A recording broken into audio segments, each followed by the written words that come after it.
parler sur le profil de femme aujourd'hui. Donc, il y a un style de femme qui t'emmène à la réussite. Mais est-ce que, avant déjà de parler de la réussite, mais est-ce qu'une femme peut amener un homme vraiment à zéro, détruire la vie d'un homme, le trouver à un certain niveau et le mettre sous la paille? Pasteur Yves, j'ai envie de bondir, quoi. Mais est-ce que vous savez que toutes les femmes ne sont pas approchables? Toutes les femmes ne sont pas mariables. Vous, les hommes qui êtes en train de me suivre, j'aimerais attirer votre attention. Vous voyez des femmes là, belles, avec une belle corpulence, avec... Mais la femme, au-delà de l'aspect qu'elle affiche à l'extérieur, la femme doit être d'abord considérée sur ses valeurs et ses vertus. Yes. Lorsque vous allez sur la base des vertus et des valeurs et que vous trouvez le poids, justement, qui correspond à vos attentes, vous pouvez déjà maintenant commencer à vous intéresser à une femme. Il y a des femmes qui peuvent détruire un homme. Il y a des femmes qui peuvent vous ramener de là où vous étiez en haut à zéro. Détruire votre réputation, détruire votre image, casser tout ce que vous avez bâti et sortir de votre vie comme si de rien n'était. Il y a des femmes qui peuvent vous percer les yeux, vous arracher les yeux de la tête. Il y a des femmes comme Dalila, ça existe de nos jours. Des femmes qui rentrent dans votre vie, qui vous trouvent au top et qui sortent de votre vie, qui vous laissent à zéro. Il y a des femmes qui vont vous rendre fou, à rouler partout dans Paris en train de les chercher. Donc, de fête en fête, de partie en partie, de cérémonie en cérémonie. Toutes les femmes ne sont pas épousables. Toutes les femmes ne sont pas même approchables. Il y a des femmes desquelles aucun homme ne devrait, c'est-à-dire, vous regardez votre mère et votre père qui vous ont mis au monde, vous devez avoir pitié de vos parents et ne même pas daigner vous approcher. Des femmes vont vous séparer de vos familles. Elles vont vous séparer même de vos priorités. Des femmes vont vous ramener dans autre chose. Il y a des femmes qui sont complètement envoûtées. Elles ont le diable au corps. Elles vous ramènent sur donc des bases de sexualité en priorité. Elles vous ramènent sur des bases de sensualité en priorité. Vous ouvrez les yeux, vous n'êtes personne. Vous entrez en contact avec elles, à la fin de la journée, vous n'êtes plus personne. Il y a des femmes comme ça existe. Et je suis sûre que pendant que je suis même en train de parler, il y a des hommes qui me suivent et qui sont en train de pleurer parce qu'ils se sont trompés. Tout ça nous ramène au choix, pasteur. Oui. Pourquoi est-ce que vous aimez choisir juste ce qui fait bling-bling, monsieur les hommes? Pourquoi est-ce que vous aimez choisir juste ce qui est plaisant, juste sur la base du teint, juste sur la base des formes?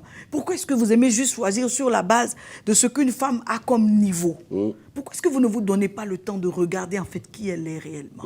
Parce qu'il y a des femmes qui vous trempent dans l'illusion. Vous sortez d'une relation avec ce genre de femme. Vous êtes à zéro. Tout comme il y a des hommes qui sont mauvais, tout comme il y a des hommes qui détruisent. Mais là, je suis en train de parler des femmes, de mes sœurs, qui des fois rentrent avec même des idées de « moi, si un homme ne s'occupe pas de moi, moi, si un homme ne dépose pas l'argent, si un homme n'est pas capable de faire... » Il y a des femmes qui ont une manière de penser qui est carrément à l'envers. Donc, vous, les hommes, ouvrez les yeux. Yes. Toutes les femmes ne sont pas mariables. Toutes aspirent à se marier, mais toutes ne sont pas mariables. Mais les erreurs, des choix des grands hommes ont détruit certains grands hommes. Pasteur Im, c'est le sujet qui me fend le plus le cœur. Et j'aimerais dire à toutes les mamans qui ont des enfants garçons, ne parlons pas juste à nos enfants pour qu'ils aillent à l'école et ne leur parlons pas juste pour qu'ils obtiennent des diplômes. Parlons-leur aussi pour qu'ils regardent ce qu'ils vont prendre et mettre dans leur vie. Il y a des hommes qui se sont mariés sans tenir compte de la prophétie sur 20 ans. Chacun devrait connaître les prophéties de sa vie. Yes. Chacun devrait savoir à quoi Dieu l'appelle. Yes. Chacun devrait savoir à un moment ce qu'il est appelé à devenir. Le problème, lorsque vous ignorez qui vous êtes et qui vous êtes appelé à être, vous allez faire de mauvais choix et vous allez vous tromper. Et certains hommes se sont trompés. Je vous dis la vérité. Il y a des hommes qui sont à un niveau aujourd'hui qui regrettent. Et la pire des choses qui puissent arriver à un homme, c'est le regret. Vous savez, regretter, c'est comme une punition. C'est-à-dire vous êtes là de corps, mais vous êtes absent d'esprit. Parce que vous êtes dans le passé, à voir les choses que vous auriez dû faire que vous n'avez pas fait. Je prie que vous ne rentriez pas ou tombiez pas dans le regret. Mais le regret arrive à qui en matière de choix de femme? À des gens qui se sont juste mis là, prendre une femme qui prie beaucoup. Qui prie beaucoup, mais qui n'a pas le bon caractère. Dans 20 ans, vous devenez un grand homme.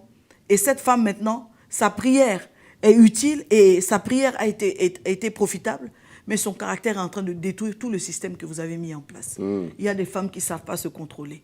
Vous avez des hommes qui ont pris une femme sur la base de c'est ma première amie, c'est mon amie de jeunesse, et ils sont allés avec elle. Mais c'est la femme de jeunesse que Dieu demande de ne pas laisser, ce n'est pas l'amie de jeunesse. C'est la femme de jeunesse que Dieu vous demande de ne pas laisser.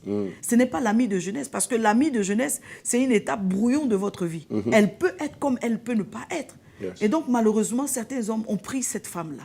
Certains hommes ont pris sur la base du niveau d'études. Ils ont pris sur la base des apparences. Et ils se rendent compte qu'ils sont devenus quelqu'un d'important dans la société